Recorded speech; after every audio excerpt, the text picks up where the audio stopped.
আমেরিকায় বসে প্রতিবাদ জানানো হচ্ছে। ওখানে আমাদের আওয়ামী লীগ খুব সোচ্চার আছে, অন্যান্য সহযোগী সংগঠন, আর এটা আমরা তো সবসময় প্রতিবাদ করেই যাচ্ছি, এটা নতুন না।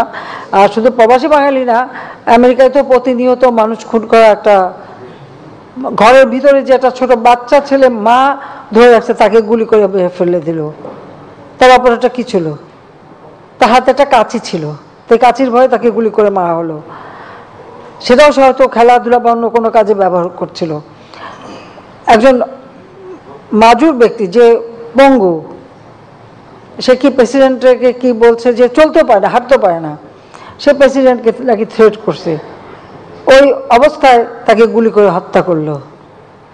আর স্কুল, তারপরে বিভিন্ন শপিং মলে, কোনো রেস্টুরেন্টে, এ তো অনবরত গুলি হচ্ছে আর মানুষ মারা যাচ্ছে। এমন কোনো দিন নাই বোধহয় আমেরিকায় ঢুকে যে গুলি করে মানুষ না মারছে।